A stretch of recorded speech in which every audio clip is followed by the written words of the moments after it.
वाला कांग्रेस की बड़ी हकीकत। मैसेज में शुरुआत में ही लिखा है, नेहरू की लड़की इंदिरा नेहरू ने निकाह किया फिरोज जहांगीर खान से, लड़का हुआ राजीव फिरोज खान। लड़के ने मैरिज की एंटोनिया माइनो सोनिया से, लड़का हुआ राहुल राजीव खान। फिर यह बड़े हैरानी की बात है कि गांधी खानदान आखिर कैसे बने।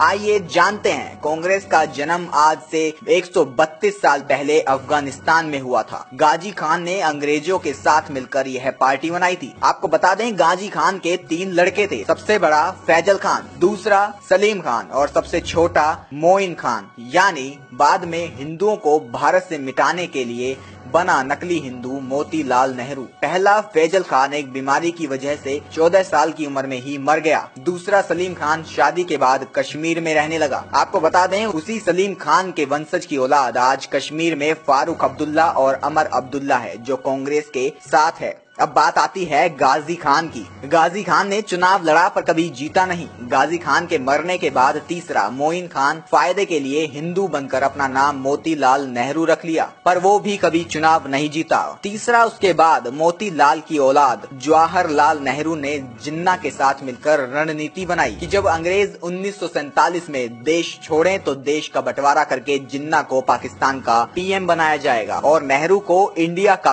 पीएम बनाया जाएगा। पर जनता सरदार पटेल को पीएम बनाना चाहती थी और महात्मा गांधी ने नेहरू का साथ दिया। इसलिए गांधी हत्यारा मराठा नाथूराम गोडसे गांधी के खिलाफ था, लेकिन नेहरू को पीएम बना दिया गया था। नेहरू की बेटी इंदिरा फिरोज खान से निकाह करके फिर से मुसलमान बन गई, पर महात्मा गांधी ने लोगों की आंखों में धूल झोंकने के लिए इंदिरा को अपने नाम के आगे खान की जगह गांधी लगाने को कहा। उसी दिन से ये गांधी का नाम लगाकर देश को लूट रहे हैं। फिरोज खान के बाद राजीव खान, उसके बाद सोनिया खान और अब राहुल खान। इस पोस्ट को इतना शेयर करो कि इस नकली गांधी परिवार की असलियत सभी को पता चले। आज सबूतों के साथ देखिए कि किस तरह धर्मनिरपेक्षता के बहाने आम हिंदुओं का पैसा कांग्रेस मुसलमानों में बांट रही है, ताकि उसका वोट बैंक और मजबूत हो सके। और सेक्युलर हिंदू आज भी अनजान है, गुलामों की तरह देशद्रोही पार्टियों को वोट दे रहे हैं। हमने आपको कांग्रेस की पूरी हकीकत तो बता दी, लेकिन अगर आपके मन में कोई सवाल है तो पहले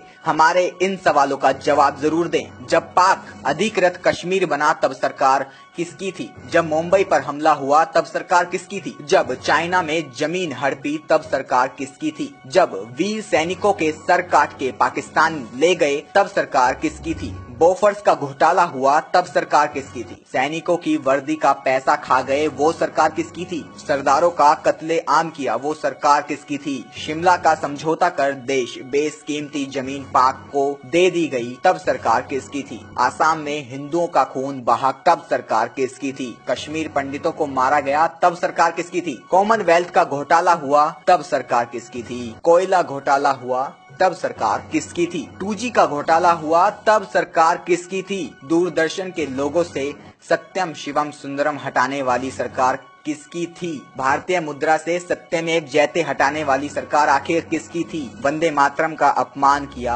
आखिर वो सरकार किसकी थी? एक नजर परिवार के कारनामों पर। इंदिरा गांधी के रास्ते में आने वाले लाल बहादुर शास्त्री की ताशकंद में रहस्यमय हालत में मौत हो गई। ये एक बड़ा सवाल है। आगे और भी ऐसे बहुत से बड़े सवाल हैं जो आपके मन में आज तक पैदा ही नहीं हुए। गौर से सुनिएगा इन प्रश्नों को। नेहरू के लिए खतरा बन रहे श्यामा प्रसाद मुखर्जी और दीनदयाल उपाध्याय की हत्या कर दी गई और पुलिस ने आज तक इस साजिश से पर्दा नहीं उठाया। क्यों? राजीव गांधी के लिए चुनौती बन रहे वीर बहादुर सिंह की पेरिस में मौत हो गई, जबकि उनके हृदय में कोई समस्या नहीं थी। आखिर कैसे हुई मौत? सोनिया गांधी के खिलाफ कांग्रेस अध्यक्ष का चुनाव लड़ने की 2 लोगों ने हिम्मत की, राजेश पायलट और जितेंद्र प्रसाद। राजेश पायलट की कार को एक रहस्यमय ट्रक टक्कर मारकर गायब हो गया। इसका खुलासा आज तक क्यों नहीं हुआ? और जितेंद्र प्रसाद बरेली के सर्किट हाउस में ही मर गए। आखिर कैसे मरे? इसके पहले सोनिया को चुनौती देने वाले सीताराम केसरी को भी पार्टी से भगा दिया गया। राहुल गांधी के लिए खतरा साबित हो रहे माधवराव सिंधिया एक प्लेन एक्सीडेंट में मारे गए, जबकि उनका प्लेन ब्रांड न्यू था और उसमें कोई समस्या नहीं थी और उसमें किसी भी मौसम में उड़ाने वाला